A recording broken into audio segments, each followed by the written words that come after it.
오늘 우리에게 주시는 하나님 말씀은 사무엘상 1장 9절에서 18절 말씀입니다. 그들이 실로에서 먹고 마신 후에 한나가 일어나니 그때 제사장 엘리는 여호와의 전 문설주 곁 의자에 앉아 있었더라. 한나가 마음이 괴로워서 여호와께 기도하고 통곡하며 서원하여 이르되 만군의 여호와여, 만일 주의 여종의 고통을 돌보시고 나를 기억하사 주의 여종을 잊지 아니하시고 주의 여종에게 아들을 주시면 내가 그의 평생에 그를 여호와께 드리고 삭도를 그의 머리에 대지 아니하겠나이다. 그가 여호와 앞에 오래 기도하는 동안에 엘리가 그의 입을 주목한즉 한나가 속으로 말하며 입술만 움직이고 음성은 들리지 아니하므로 엘리는 그가 취한 줄로 생각한지라. 엘리가 그에게 이르되 내가 언제까지 취하여 있겠느냐, 포도주를 끊으라 하니 한나가 대답하여 이르되 내 주여, 그렇지 아니하니이다. 나는 마음이 슬픈 여자라 포도주나 독주를 마신 것이 아니요 여호와 앞에 내 심정을 통한 것뿐이오니 당신의 여종을 악한 여자로 여기지 마옵소서. 내가 지금까지 말한 것은 나의 원통함과 격분됨이 많기 때문이니이다 하는지라. 엘리가 대답하여 이르되 평안히 가라. 이스라엘의 하나님이 내가 기도하여 구한 것을 허락하시기를 원하노라 하니 이르되 당신의 여종이 당신께 은혜 입기를 원하니이다 하고 가서 먹고 얼굴에 다시는 근심 빛이 없더라. 오늘은 우리나라 설 구정 연휴 기간입니다. 새 마음으로 시작하는 오늘에 이제부터 생명의 삶 큐티 본문이 사무엘상으로 시작이 되었습니다. 그래서 생명의 삶을 매일 묵상하기 좋으시도록 새벽 설교를 생명의 삶 본문으로 설교를 하고 있고, 주일 설교도 사무엘상의 중요 핵심 내용들을 설교하려고 합니다. 여러분의 삶이 새해를 시작하면서 주의 말씀과 더 가까워지게 되기를 예수님의 이름으로 축원합니다. 사무엘서 1장의 시작은 한나라는 여인의 기도로 시작합니다. 자신의 소원을 두고 간절히 기도하는 어머니를 만나게 되는 것입니다. 혹시 여러분 가운데 오랫도록 기도했지만 배달되지 않는 편지의 답장을 기다리듯, 그러나 안 부실 수 없어서 계속 붙이고 있는 그런 기도를 갖고 계신 분 이 자리에 계십니까? 기도 응답을 받으려면 어떻게 해야 하는가?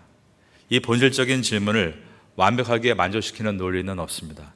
왜냐하면 기도는 하나님과의 개인적인 관계이지 수학 공식이 아니기 때문입니다. 에베레스트 같은 높은 산을 등반할 때 어느 지점까지는 현지 셰파가 안내를 해주지만 그 다음은 등반가들이 혼자 올라가야 합니다. 기도도 어느 지점까지는 설교를 통해서 안내해 드릴 수 있지만 그 다음은 성도님들 개개인이 평생을 놓고 실제로 걸어가야 될 길이 바로 기도인 것입니다. 기도를 배우시고 실제로 기도를 하심으로 저 높은 곳까지 기도를 이끌 수 있는 여러분 되시기를 바라겠습니다. 감옥에서 재소자들을 목회하는 한 목사님께 들은 일이 있습니다. 그분이 재소자들에게 한번 조사를 했다고 합니다. 언제 가장 절실한 기도를 해보았습니까?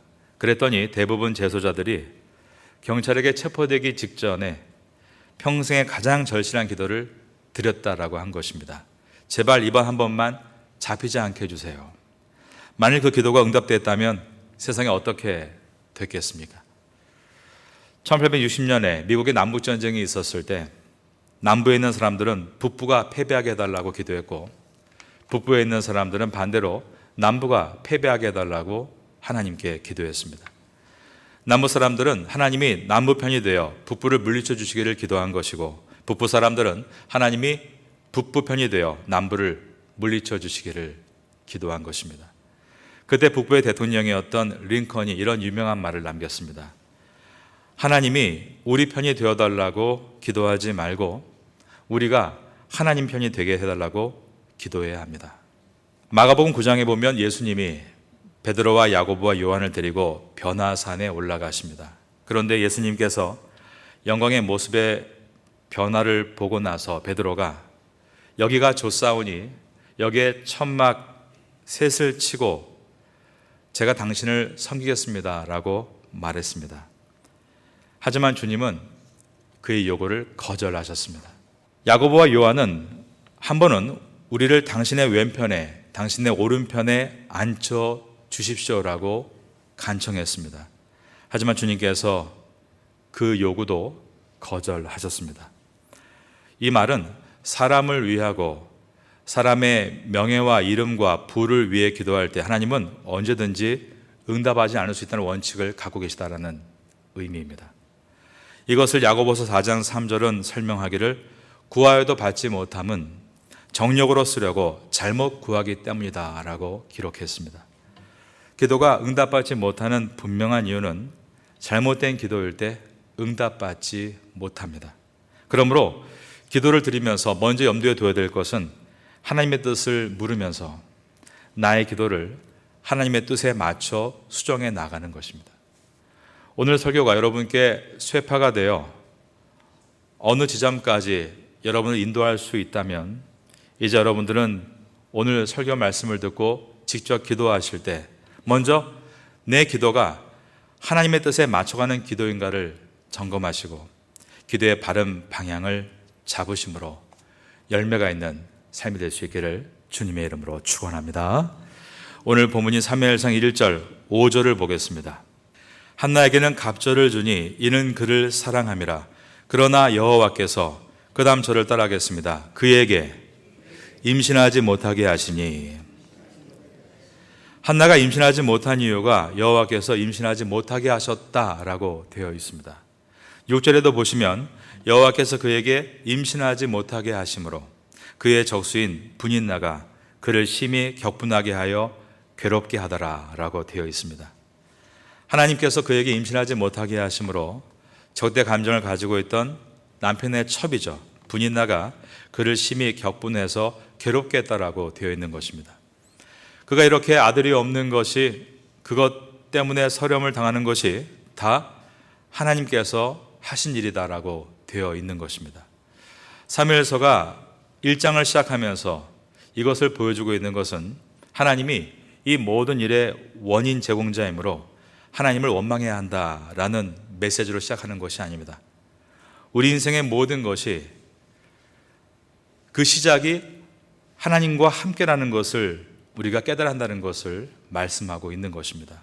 그러므로 어떤 일을 만나면서 고민만 하고 있으면 내 일이지만 그 사소한 것들도 주님의 주권 안에 있다는 것을 믿고 기도하면 하나님의 응답을 기다릴 수 있게 되는 것입니다. 고민하는 것에 머무르지 말고 한나와 같이 하나님께 기도하심으로 기도 응답을 받으시는 여러분 될 수 있기를 주님의 이름으로 축원합니다.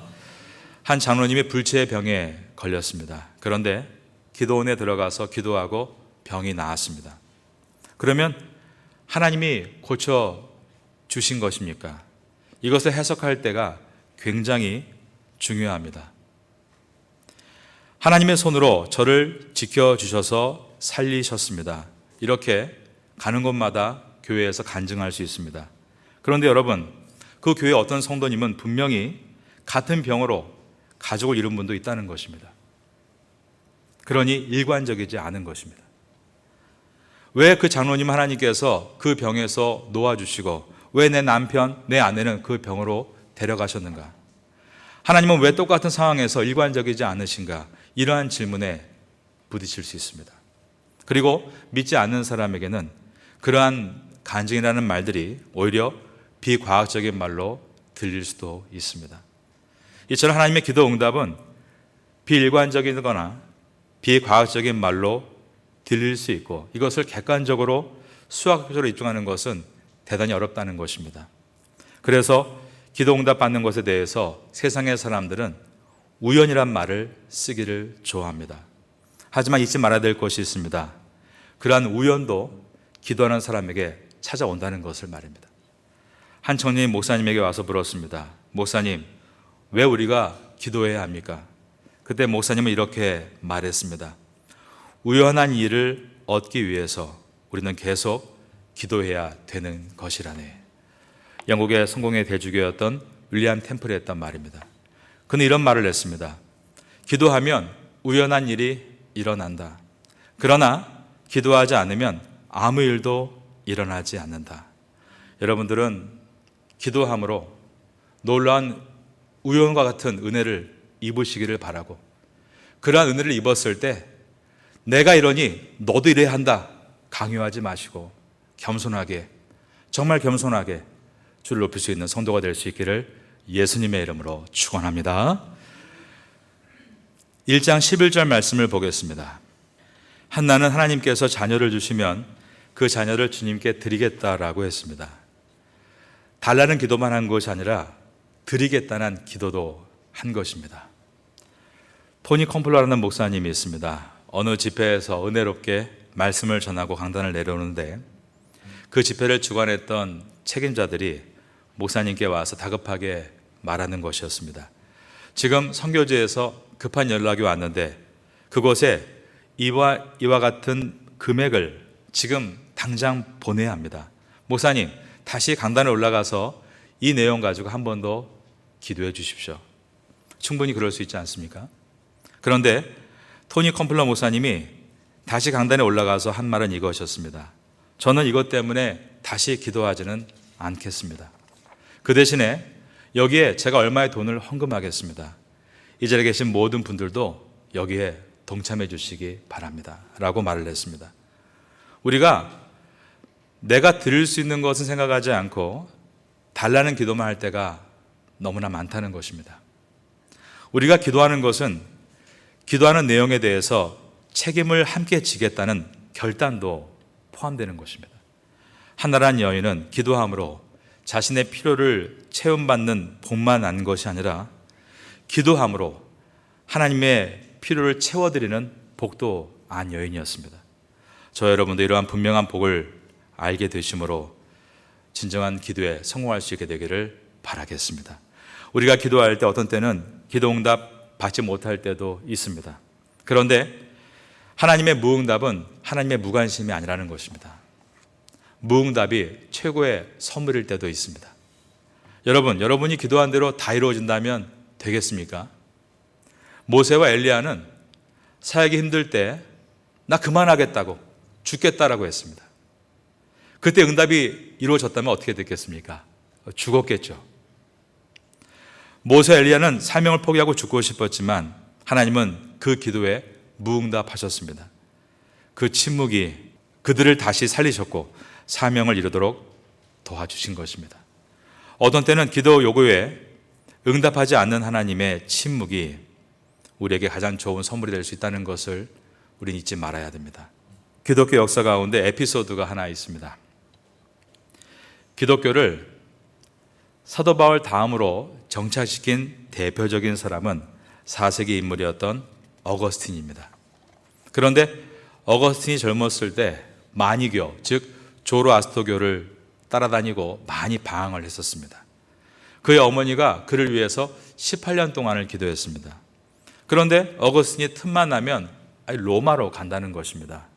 로마에 가서 한번 한탕 크게 하겠다, 크게 벌겠다. 그럴 때마다 어머니가 아들이 사악한 도시 로마에 가지 않기를 늘 기도했습니다. 하지만 결국 어거스틴은 로마로 떠났고 그리고 어머니는 돌아가셨습니다. 그런데 로마로 가는 길에 그는 회심하여 주님께 돌아오게 되었습니다. 나중에 어거스틴의 쓴 참회록, 그 글에 이런 글이 들어 있습니다. 하나님은 18년간 기도하셨던 어머니의 기도 응답을 들어주시기 위해 로마로 가지 못하게 해달라는 어머니의 기도를 거절하셨다. 여러분, 지금 기도가 당장은 거절인 것처럼 느끼는 것들도 있을 것입니다. 그러나 굽이굽이 시간이 지난 후에 보면 하나님께서 기도하던 나에게 그때도 가장 좋은 것으로 인도하셨다는 것을 돌아보게 되는 것입니다. C.S. 루이스는 기도 응답은 어떻게 보느냐에 따라 해석이 달라지는 것이다 라고 말했습니다. 오늘 본문에 나오는 한나와 같이 지금 당장은 기도 응답이 되는 것 같지 않고 괴롭고 힘들지만 한나와 같이 끝까지 포기하지 않고 기도할 때 우린 놀라운 열매를 보게 될 것입니다. 한 크리스찬 가정이 있었습니다. 그 가정의 어떤 아버지가 루게리병에 걸려서 7년간 투병하다가 죽게 된 것입니다. 그가 임종하는 날 고등학생이었던 딸이 일기장에 다음과 같이 적었습니다. 의자에 앉아 거친 숨을 내쉬는 아빠의 곁에 기대에 앉았다. 평안을 주시기 위해 기도했다. 콧물을 닦아드렸다. 어깨를 주물러 드렸다. 엄마가 아빠에게 사랑한다고 말했다. 그리고 안녕이라고 작별 인사를 했다. 아빠도 엄마에게 사랑한다고 말하며 두 분이 함께한 세월을 사랑한다고 말했다. 아빠가 하늘을 바라본다. 그리고 조용히 숨을 거두었다. 일기 제일 끝에 주님은 우리의 목자시니라고 이 고등학생 딸이 일기장에 기록을 해놓은 것입니다. 그리고 아빠의 장례식을 준비한 그 가정은 장례식 순서지의 위와 아래에 각각 시편 21편 1절과 시편 23편 1절을 적어 놓았습니다. 시편 22편 1절은 내 하나님이여 내 하나님이여 어찌 나를 버리셨나이까 어찌 나를 멀리하여 돕지 아니하시오며 내 신음소리를 듣지 아니하시나이까. 이 시편 22편 1절은 다윗의 기도문입니다. 그리고 아래에 적은 시편 23편 1절은 여호와는 나의 목자시니 내게 부족함이 없으리로다. 근데 이것도 다윗의 기도인 것입니다. 그 가정의 기도 생활은 어떤 날은 시편 22편의 기도와 같이 탄식의 기도를 올리며 괴로운 날을 보냈고 어떤 날은 시편 23편의 기도문과 같이 감사의 기도를 드리며 기쁜 날도 보냈던 것입니다.